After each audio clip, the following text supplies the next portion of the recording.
Another spooky scary storytime submission about Denver International Airport and a very creepy passenger that a listener was seated next to.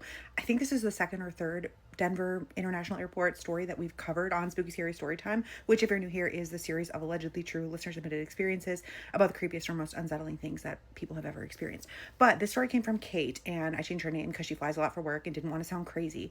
But Kate says that because she flies a lot for work, she is very well versed in flying, right? And she typically books the earliest flight possible to minimize her time at the airport. And she said she's also very familiar with the conspiracy theories that surround Denver International. That she knows all about the conspiracies about the murals, about the blue horse with the red eyes outside, and about the underground tunnels. But she always thought that those were just like internet folklore. She does not describe herself as a conspiracy theorist until this happened, right? So she said she got through security and grabbed coffee. She was at the airport pretty early. And as she was walking to her gate, she passed by one of the murals that everybody always talks about. Did not specify which mural it was or which terminal it's in, and I'm also not very familiar with the airport, so I couldn't tell you. But she said she was walking to her gate and she passes by this mural and she noticed that there was this man standing still. Even though the airport was mostly empty, typically when people move about an airport, they're coming and going, they're moving quickly.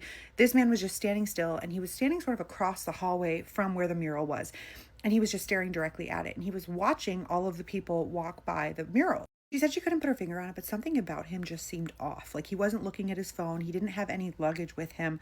But the way that he was watching people and sort of smiling to himself just gave her the creeps.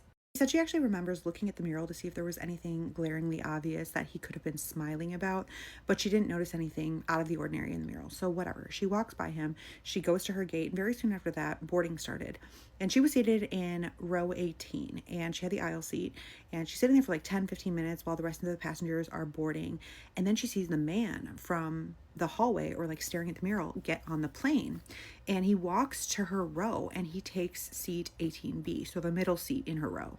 Again, she notices he has nothing with him. He has no phone. He has no luggage that he stored either underneath the seat or on his lap or in the overhead bins. He just sits down, and he doesn't even have AirPods or like headphones, nothing. And as the rest of the passengers boarded, he was watching everyone walk past their row very intently. And at one point, she said she remembers there was this mother with a toddler son who was like sleeping on the mother's shoulder. And she was like standing next to their row while they waited for the people behind them to be seated and store their luggage. And at one point, the sleeping child woke up and looked at the man, and then looked scared and buried his face in the mother's shoulder.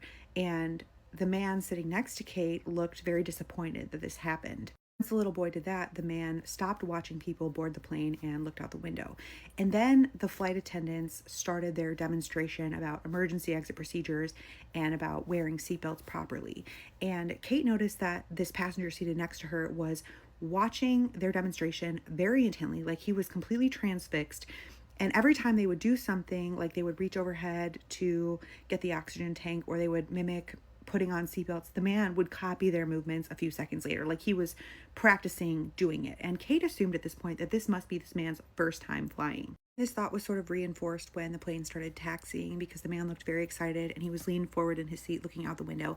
And at this point, there was another passenger seated in the window seat, but he sort of leaned forward to look out the window beyond this passenger. As they move down the runway, he sort of says quietly, "This is really something." And Kate kind of laughed and she was like, "Oh, it's your first time flying?" And the man says, "Yes." And he leans back in his seat and he kind of quietly says to himself, or maybe Kate, "I can't believe we really did it." And Kate is sort of like, "Well, we've been flying for a long time."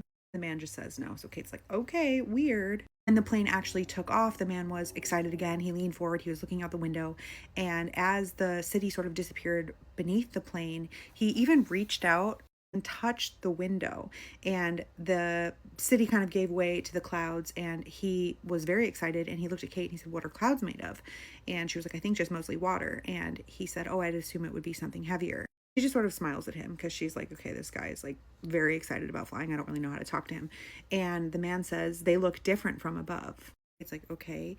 And he says, "Are you afraid of the sky?" And Kate's like, "I'm not, but some people are afraid of flying."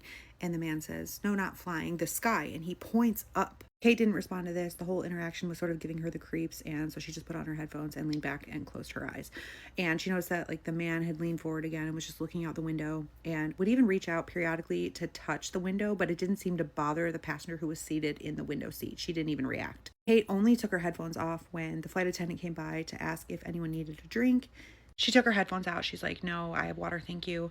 And then she noticed that the flight attendant didn't actually ask the man seated next to her if he wanted anything, but he was still just like transfixed looking outside the window. So she thought maybe the flight attendant thought he was asleep or like didn't want anything. I don't know.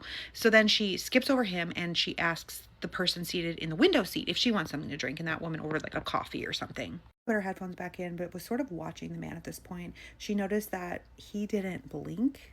What seemed to be even weirder to her is that he never adjusted his seat. He never reclined it. He was still sitting straight up and down in a very rigid manner. When the flight attendant came back to deliver the window passenger's coffee, he looked at Kate and he said, do you know how remarkable this is? And she said, the flight? And he said, no, never mind. At one point, sunlight came through the cabin and was like sort of on his hand, and he looked at it and mouthed something, and Kate took off her headphones and she said, what? And he said, it's warm. She said, I didn't expect it to be this beautiful. And she's like, okay, puts her headphones back in. So the flight ends, right? She stands up, everybody in the row stands up, and the man stood up too, but there was like a delay. Like he watched everybody else do it before he also stood up. And there was obviously a backed up aisle as everyone grabbed their luggage from the overhead bins and was exiting the plane. It was obviously just very slow moving. So she reaches up to grab her luggage when it's her turn to exit the aisle, and she turns around to wish the man a good day, and she notices he's not there. She just sees the passenger that was sitting in the window seat. And she says there was no way this man could have slipped by her because she was standing in the aisle, like blocking their row. She sort of says to the window passenger, like, how did he get out of here? And the window passenger looked very confused. She was like, who? Kate's like, the man that was sitting between us the entire flight. And the window passenger just looked very confused. She said, honey, there was nobody sitting next to us. This obviously made Kate feel crazy. She said she was looking frantically around the plane to explain this interaction that she had just had, and she has no history of mental illness. Nothing that could explain this entire conversation and experience that she had just witnessed for the last 4 hours. She says nothing strange has happened to her since, even though she has flown out of Denver International Airport since that day. The entire experience left her feeling crazy. She still wants to know if there's some logical explanation for the other woman not noticing that this man was seated next to them for the entirety of the flight. Otherwise, she says that she believes that some of the conspiracies about Denver International Airport are possibly true.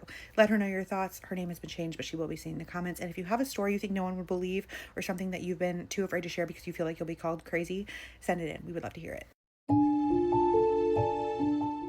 Swipe if you get scared easy, because I have another paranormal submission that was sent to me via email, and we're going to sit down and read it right now. What got me about this email in particular is the subject. It read, please read this. I don't know who else to tell. Well, let's get to reading. Hi Casey, I've been debating on sending this to you for probably 3 or 4 months. I follow you religiously on TikTok, and I get really excited every time that you post one of yours, send me your stories.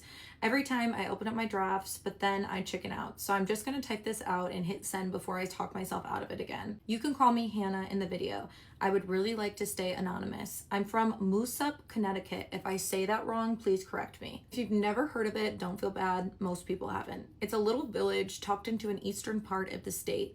Think old mill town, lots of woods, the kind of place where everybody knows whose car is in the driveway. And that part matters, I promise. I live alone. I bought my house about 1.5 years ago. First place that I ever had that was just mine, so I was super obsessed with it. Little 2-bedroom off of a back road, big yard, woods that go on forever behind the property line. The previous owner was an older woman who passed away in the home. Her family sold it as is. I didn't care, and I got it under asking, so I felt like I hit the lottery, because you know how expensive buying houses is these days. The first few months were completely normal, literally nothing out of the usual. But then I started noticing my dog. I have a shepherd mix named Rue, sweetest thing on earth, never barked at anything, not even the mailman, not thunder, nothing. But around late September, he started doing this thing where he would sit at the bottom of the stairs and he would just stare up. Not bark, not whine, just stare. Sometimes it would be for 20 minutes. It wasn't something that was brief. I would call him and he wouldn't move. And he's always been so obedient and would run right to me when I say his name. But this time he just wouldn't. He'd just tilt his head like he was listening to something. I told myself there's got to be mice in the attic. You know, he can hear better than me. There's something in these old walls that he hears that I just can't. I even paid a guy to come check. Nothing. No droppings, no nests, no chew marks. He said the attic was cleaner than most of the attics he sees, especially for a home this old. Then the smell started. Only in the guest bedroom. Only at night, and only sometimes. It smelled like pennies and wet laundry. I would open up the door in the morning and it would be gone. I burned candles. I bought one of those plug-in things that goes off every once in a while. I convinced myself that it was one of the vents. In November, I woke up around 3 in the morning because Rue was growling low in his chest. It was deep, the kind of growl I didn't even know it was possible for him to make. He was standing at the foot of my bed facing the hallway. My bedroom door was open, which was normal. I always sleep with it open. Pause. Girl, close that damn door. We'll talk about that later. Sleep with it open so he can get out to his water bowl. I looked down the hallway. The guest bedroom door, which I keep closed, was also open. And there was a woman, clear as day, standing in the doorway. I want to be so clear about this because I've replayed it 1,000 times. She was not see-through. She was not glowing. She was not floating. She looked like a person, like a regular, real person. Older, maybe 70s, wearing a nightgown, gray hair down past her shoulders. She was just standing there with her hands at her sides, looking at me. I didn't know how to read her. She wasn't angry. She wasn't sad. She was just looking. I couldn't move though. I couldn't scream. I've heard people say that, and I always thought that was dramatic, but I swear to you, my body would not respond to me no matter how many times I kept telling myself to move. I could feel my hands shaking. I could see that she was taking a step in the hallway, one step toward my room. I also could see my phone lighting up on the nightstand out of the corner of my eye. Not a notification sound, just the screen turning on. Finally, I was able to move my neck, and when I looked back, she was gone. I didn't sleep the rest of the night. I sat there with every light on until the sun came up. The next morning, I told myself I dreamed it. I'm a rational person. I really am. I Googled sleep paralysis, which I actually see you talking about a lot on your page, which is one of the things that really motivated me to send you this message. Interesting seeing how many people who have experienced this also have experienced paranormal situations. I tried to make it make sense in my head, and I moved on until a few weeks later. I was going through a box of paperwork the previous owner's family left in the basement. There was property records, old tax stuff. They told me I could toss whatever I wanted. In the bottom of a box, I found this small photo album, and I flipped through it because honestly, I'm nosy. There was a picture of her, the woman, identical, the same face, the same long gray hair. She was standing in what I now know is my guest bedroom, wearing the nightgown. Somebody had written on the back of the photo in pen, and it said, "Mom, the night before." I don't know what the night before what meant. I do not want to know. I've not slept in that room since. Yes, I still live there. I keep that door closed and I put a chair in front of it, which I know sounds insane, but I sleep better knowing it's there. Rue still sits at the bottom of the stairs sometimes. He still stares. And no, I'm not moving, which also really made me think of your page, because people think you're crazy when you say that your parents still live in the house that is haunted where you had so many crazy experiences. I definitely applaud you for trying to get to the bottom of it. I kind of want to start the same sort of journey in this house. I want to know why I saw her. Why is she there? And truthfully, I can't afford to move. I just needed to tell somebody who wouldn't look at me like I'm crazy. If you use this, please don't say my real name. Just Hannah from Moose Up is fine.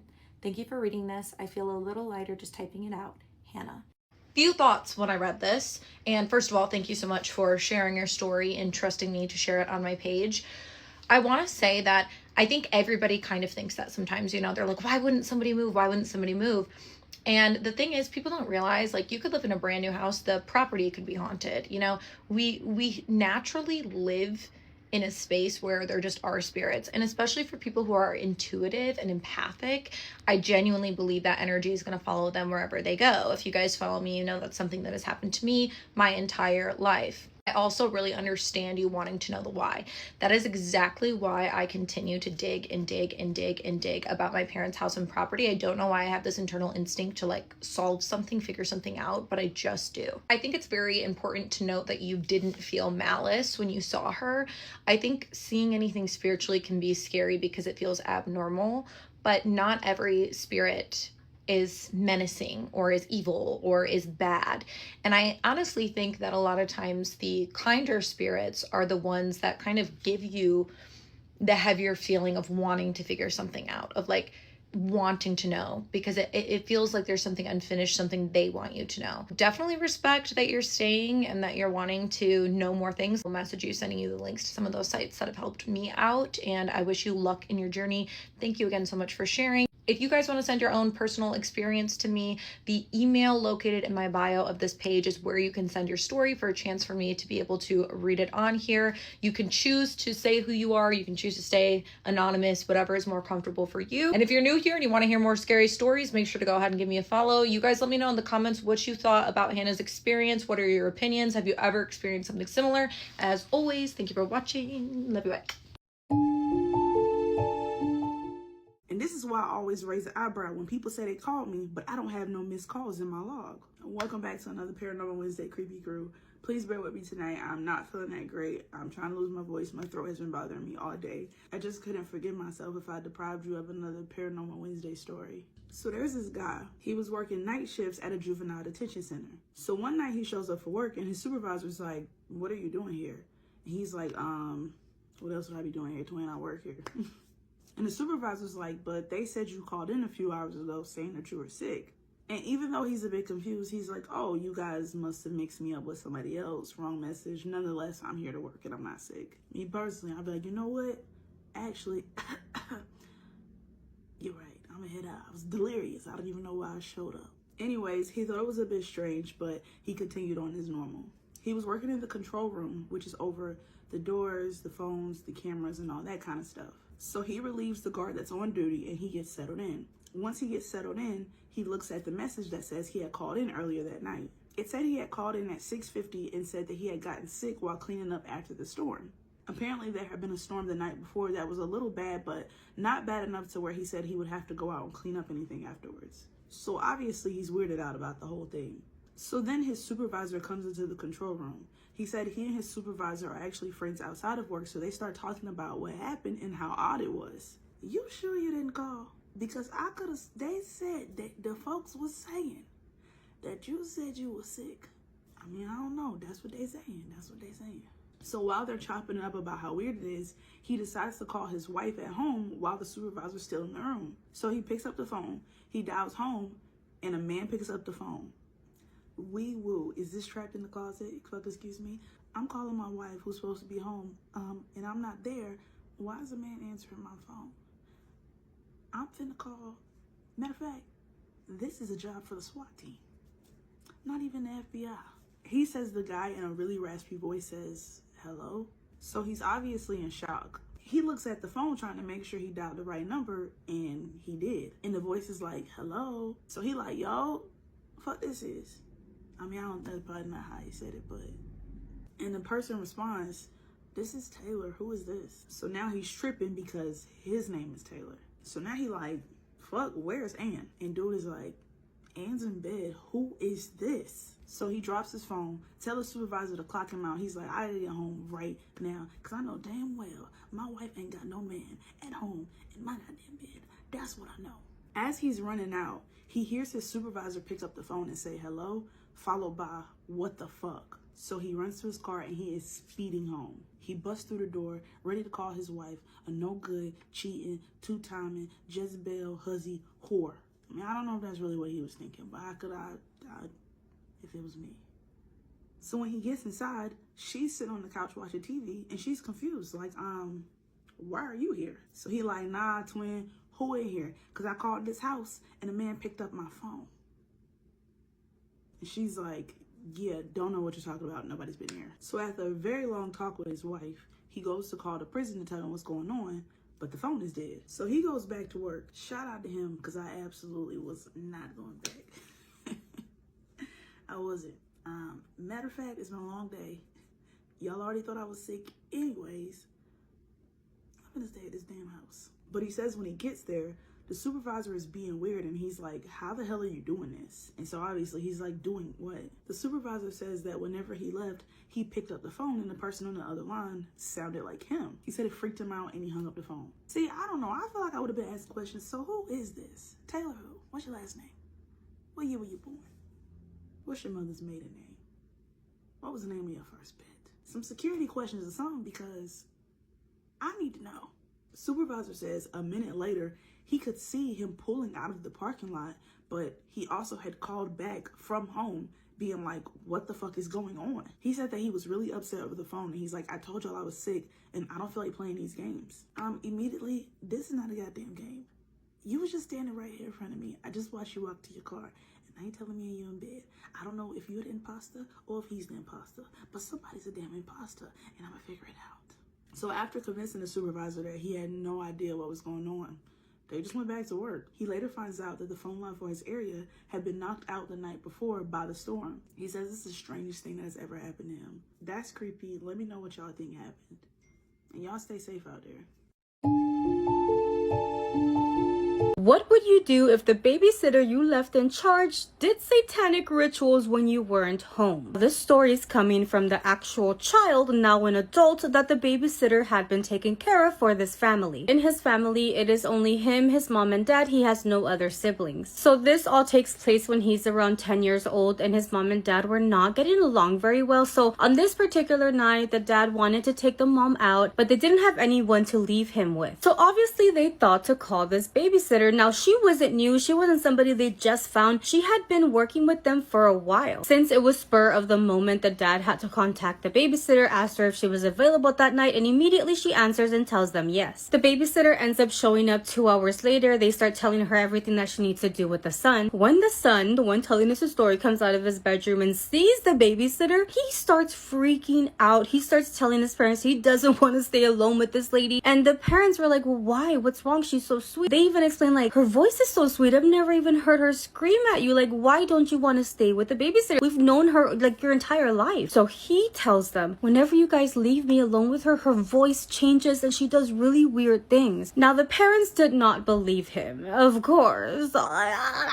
And they basically tell him, hey, you need to relax. She's going to take care of you. And if anything happens, you have our phone number. You can call us whenever you want. He remembers still begging them not to leave. And basically they did not give a fuck. And they went about their date and left him with the babysitter. He says that it's like him and the babysitter by the door. She's saying bye to them very sweetly. The door closes and she turns to look at him and says, go to your room. He explains this like drastic change. Like her voice goes from like very sweet to her parents, and as soon as they're gone, it gets very deep, it gets very raspy. And even though it does scare him, he's still a kid. So when she tells him like, go to your room, he's like, no, my parents said I could stay up and I can play with my games. And she was like, no, go to your room. So being that the kid was scared because this is the second time that like raspy voice comes out and tells him, hey, go to your room, he decides that yeah, he's gonna go to his room. And his room is actually on the first floor and his parents' bedroom is on the second floor. So he does end up going to his room. He gets in his bed and he actually falls asleep. However, he is awoken by what he describes as weird animal noises, and he says it almost sounds like a pig. Pig sounds that he had already told his mom that he would hear her make. He told his parents that sometimes he would hear this lady make weird sounds. It sounded like animals. It always sounded like a pig. The fact that he already told his parents this, like, what the fuck? Like, how hard is it to find another babysitter? Is it really that hard? He explains that he had never seen these sounds coming from the babysitter. However, he would only hear these sounds when the babysitter was taking care of him, when it was only them two alone in the house. Now, when he heard these sounds before, he never got out of bed. He would try to force himself to go to sleep. But this is the night. This is the night that marked him. This is the night that he will never forget. And it was because he actually had the courage. He had to like talk himself up, and he wanted to go and see where those sounds were coming from, what was happening, what the fuck was the babysitter doing. He explains that this night was a very dark night. It was raining, there were thundering. Wrong night to come out and investigate, if you ask me. But he thought because of all these noises, because of the rain, because of the thunder, if he came out, maybe the babysitter wouldn't even notice that he was there, and he wanted to see what was happening. So he secretly, very quietly exits the room, realizes that these sounds are coming from the kitchen. So he starts walking towards the kitchen, and the scene that he walks into is something that he will never forget. He sees the babysitter standing in the middle of the kitchen. Her eyes are completely white, and there is blood just coming out of her mouth and dripping down to her body. He explained how he stood there just petrified, and it wasn't even the visuals. She was also saying things, but it was in a different language that he had never heard before. This is where he thinks like his adrenaline kicked in, because he started running back to his bedroom, and something in him told him to look back. And when he looks back and he's again looking at the scene, you know, the lady's saying some weird shit, blood eyes wide. He says that the lady just drops almost like if she fainted. Because of this, now he doesn't run back to his room. He sees that she is passed out. So he ends up running up to his parents' room where that landline was, and he gets the phone. There's a little paper with his parents' phone number. He calls them, and he is insisting on them coming back, saying like everything that he saw. Obviously the parents are like, we don't believe you, like that's not real. And he's like, no, you need to come right now. I guess the tone in which he was telling them made them then think that something serious had happened, and they told him that they would be there as soon as they could. They do actually make it home, and when they walk into the scene that the son had described to them. This lady is passed out, full of blood, in the kitchen. They end up calling the ambulance. When the ambulance get there, they take her vitals. They're very weak. They ask the parents what happened. They told the ambulance people everything that the son had told them. They kind of did take it seriously, but they kind of said, well, maybe this was just some sort of like brujeria, witchcraft situation, but they still took the lady and took her to the emergency room. 2 hours after the babysitter had been taken to the hospital, they actually find out that she ends up passing away. Honestly, the parents stay in shock, and they tell themselves like, there's no way we can believe what our son told us. Like, there's no way this lady was making pig noises, her eyes were white. They cannot believe it because it is too much for them to handle at the moment. They're trying to even process the babysitter passing away after what happened in their home. Now, months have passed, and again, they never believed the son. They never believed whatever story he told them that happened that night. The weird thing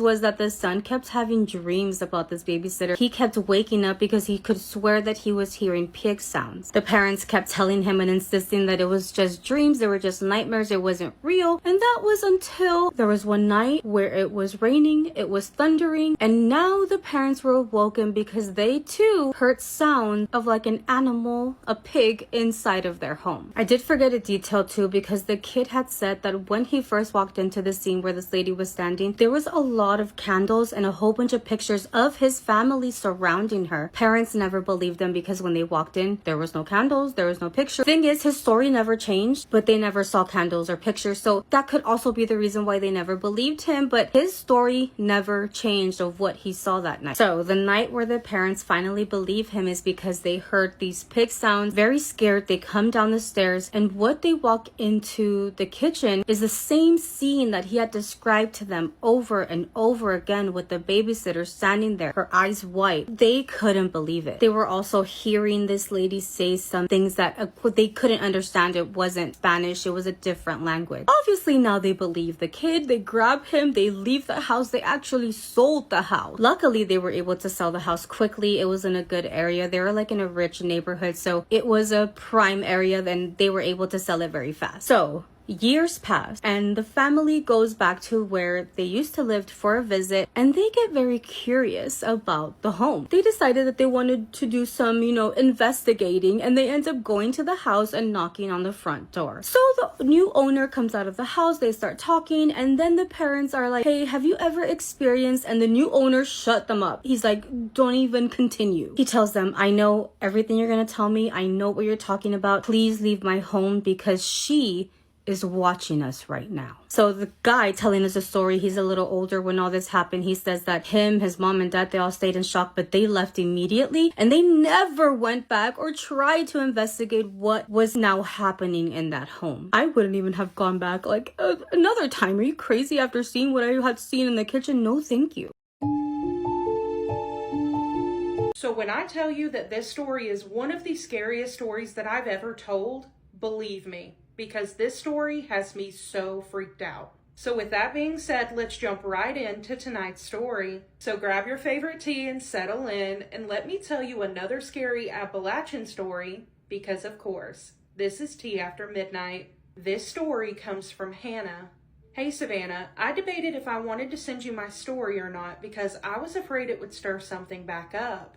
I really haven't gotten over what happened to me and my sister in the Appalachian Mountains a few years ago. We grew up in the mountains and have always enjoyed being outside. One of mine and my sister's favorite things to do is go ghost hunting. We've always been drawn in by the paranormal and have many stories from our childhood of ghostly encounters. But the story I'm sharing today is by far the scariest. Let me start by setting the scene. It was October of 2022. My sister was 20 and I was 23. We both had been trying to plan a spooky adventure for us to go on since we had gotten older and weren't able to do it as much now. My sister Janie had heard about this abandoned warehouse that was a few hours away from us that had a lot of history and apparently a lot of ghost sightings. We both agreed that this place would be perfect for us to go and explore. One of Janie's coworkers told her about it and said that they had actually experienced a few things there themselves. This made me excited because it had been a while since we had had a good scare. The day comes for us to head to this warehouse, and just by looking at Google Maps, I could tell that this place was in the middle of nowhere. The drive there for the most part was good until it said we were about 10 minutes away. My phone that was plugged in on the charger and was at 100% battery dies out of nowhere, and I couldn't get it to turn back on. My sister pulls up the address on her phone, but her phone starts glitching really bad and wouldn't give us the directions. I just kept driving and eventually it pops back up on her phone and said we were 2 minutes away. We turn right onto the road and her phone shuts off completely. She could not get it to turn back on, just like mine. As I'm driving, we eventually come up on this big rundown warehouse that definitely looks haunted and assumed that this was the right place.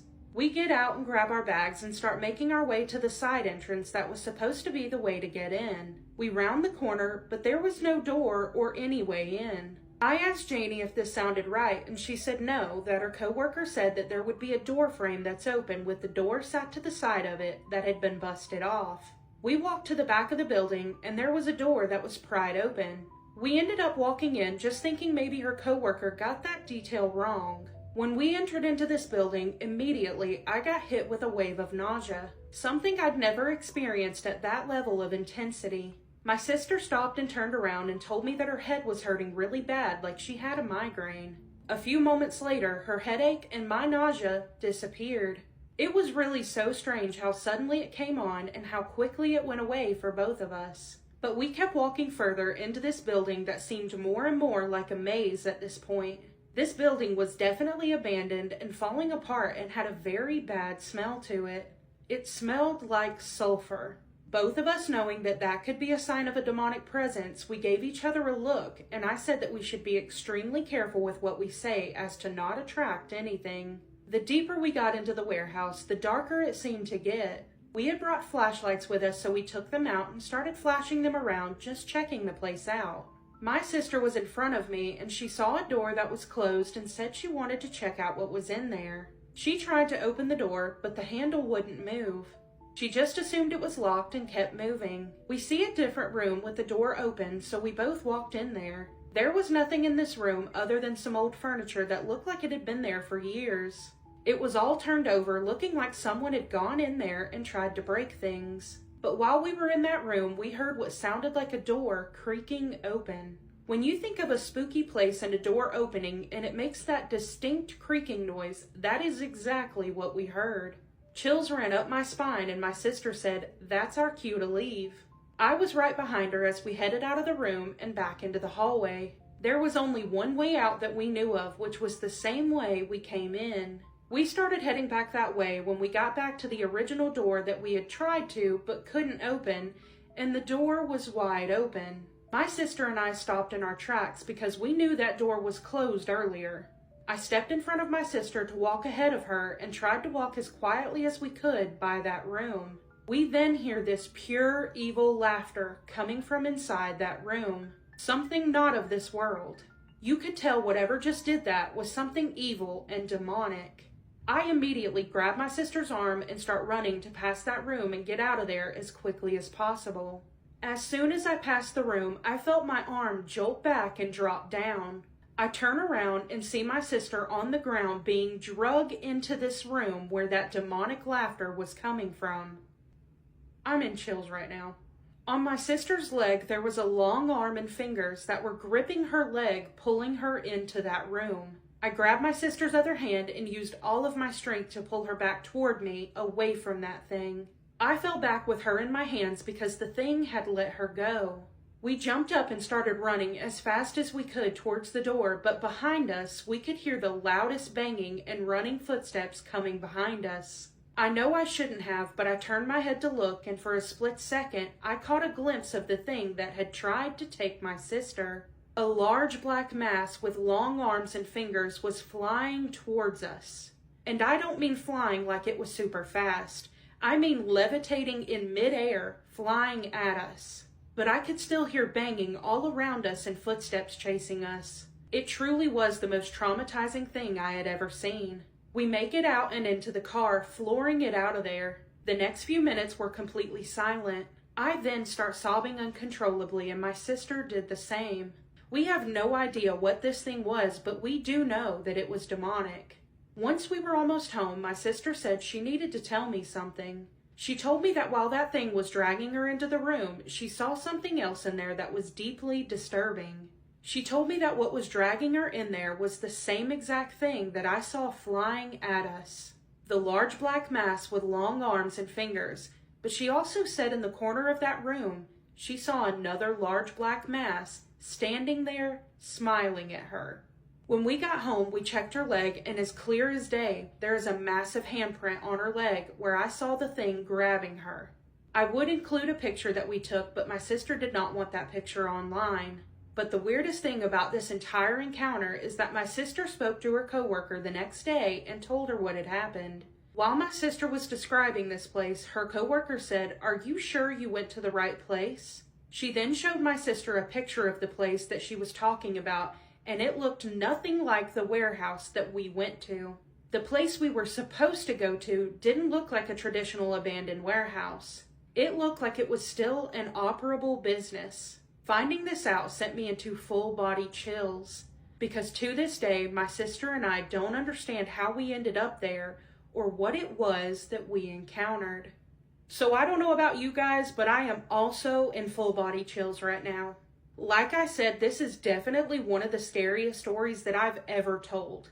Because it's one thing when you hear or see something scary, but it's a whole other thing when that scary thing grabs onto you and tries to drag you into another room. Absolutely not. I 100% believe what they encountered was demonic entities. And all of the things that were happening leading up to getting to the warehouse, like your phones glitching and dying when they were at 100% battery, that's just weird. But then when you walk into the place, you get nausea and your sister gets a migraine. But what's even weirder to me is that at the very same time, it went away. That is so freaky. But the most absolutely gut-wrenching part of this story was when it grabbed your sister and was dragging her into that room. I just got chills.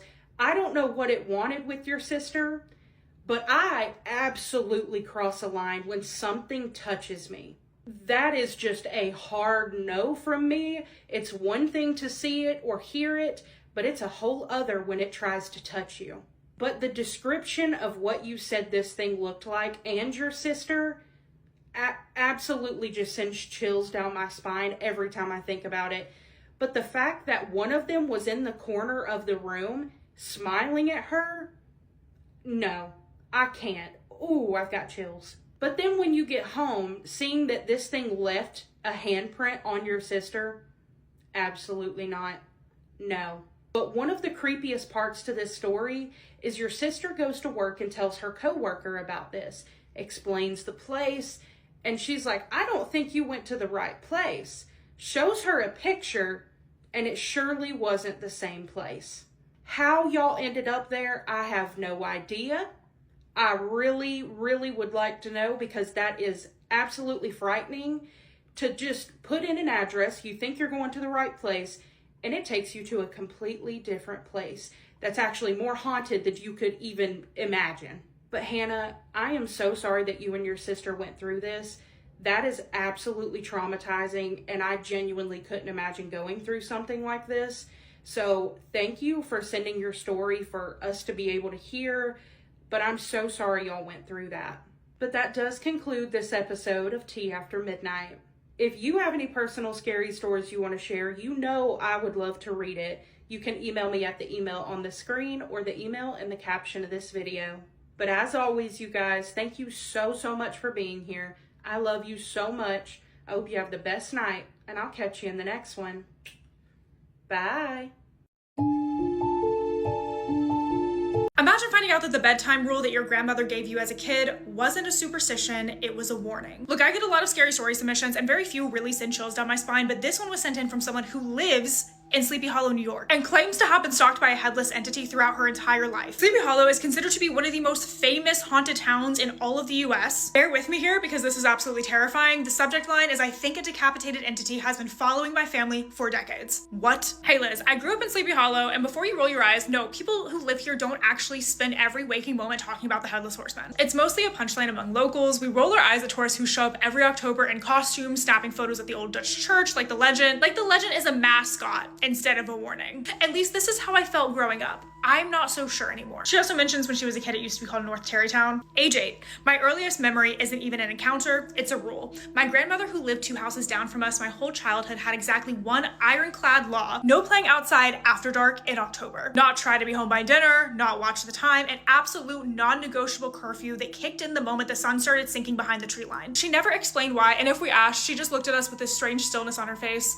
and said the same thing every time. When the woods get quiet, come home. We thought that this was just an old woman's superstition. Every town has one grandmother that's like that. But one night, my cousin Danny and I decided to test it. We were cutting through the trail behind the Hendersons' property, a path that we'd walked maybe 500 times day and night without a second thought. It was maybe 7:30, not even that late. About halfway through, the woods did something that I had never experienced before or since. They were silent. There really wasn't any wind moving the leaves, no distant traffic hum from the main road. It was like someone had put the entire forest on mute. Danny grabbed my arm, and neither of us said anything until we heard it. Footsteps behind us, not running, not scrambling, walking. Slow, deliberate, and heavy. Also with this strange double rhythm, like 2 feet landing in once instead of alternating. We froze and the footsteps stopped exactly when we did. We started walking again, a little bit faster now, and the footsteps matched us step for step, staying the same distance behind us no matter how quickly we moved. Neither of us turned around. I don't know why. Some instinct older than reason told us not to. We just walked faster and faster until we were running, branches snapping against our arms until we broke out of the tree line into the orange glow of the streetlights at the edge of the neighborhood. And the second that our sneakers hit the pavement, the sound behind us vanished. We didn't talk the whole walk home, and when I walked through the door, breathless and pale, my grandmother didn't ask what happened.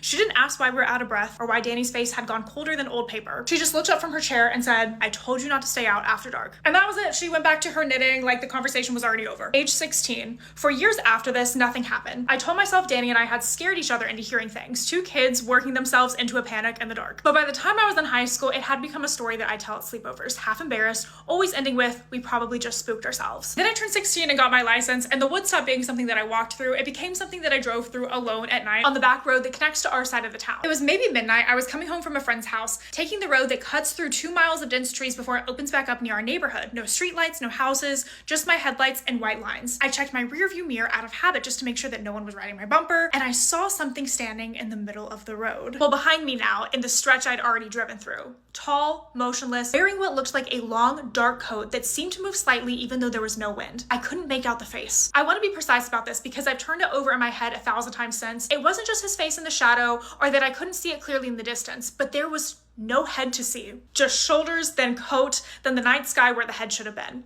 I slammed the brakes so hard my seatbelt locked against my chest. My car skidded slightly on the road before stopping dead in the middle of the lane. When I looked back through the windshield instead of the mirror, the road behind me was completely empty. No figure, no coat, no sign that anything had ever been there. I sat in that stopped car for what felt like 10 minutes, hands shaking on the wheel before I could make myself drive the rest of the way home. I told myself it was exhaustion, a trick of the shadows, a mailbox, or an overactive imagination fed by too many childhood stories. I did not tell my parents, but the next morning my dad casually asked me why I'd stopped in the middle of the road the night before. I hadn't told him I'd stopped, and I hadn't told anyone. He said that he could see my brake lights flare from our porch, which is nearly a mile away, with no direct line of sight to that stretch of road. I still don't know how he saw that. I've never asked him to explain it, and some part of me doesn't want to know the answer. Then we get to age 34. Years passed, and I moved 2 hours away for work. Built a life that had nothing to do with Tarrytown, Sleepy Hollow. I mostly stopped thinking about any of it. The occasional nightmare, maybe. A flinch at a shadow on a dark road. Nothing more. Then one October, I came back to visit my parents for the weekend and stayed later than I'd meant to. The kind of evening where you keep saying one more cup of coffee until suddenly it's 11 p.m. and you have a 2-hour drive ahead of you. About 15 minutes out of town, still on familiar roads, I noticed something on the side of my mirror. At first glance, it looked like another car with its headlights on, keeping pace at a good distance behind me, except it never got closer and it never fell back.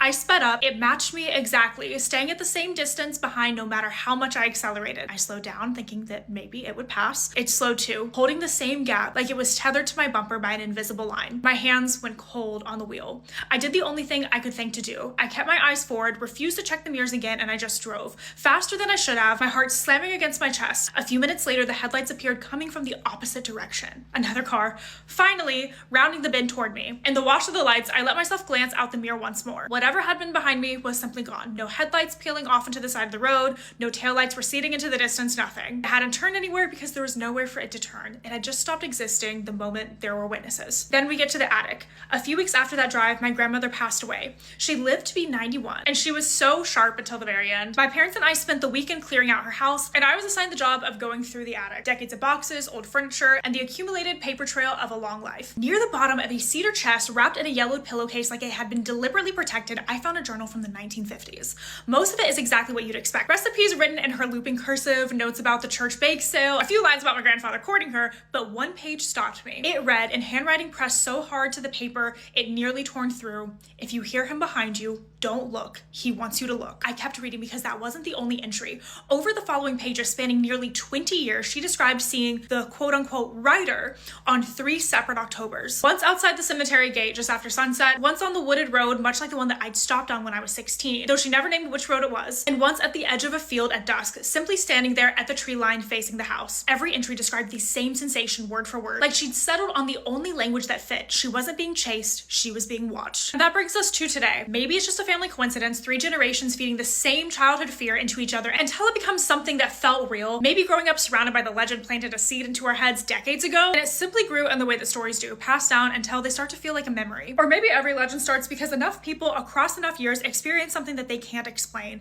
and eventually someone writes it down. I still visit my parents every October. I still drive down that same stretch of road when I do. Just make sure I'm home before the woods go quiet. Literally, stories like these are exactly why I do this, and this one hit different enough that I'm actually going to Sleepy Hollow. So everyone pack your bags. You're all coming along with me. Let's go to Sleepy Hollow and see if we can see the Headless Horseman for ourselves. So we're here in person. Let's go explore this town. People say that they see him at the bridge, so our first stop is going to be the bridge.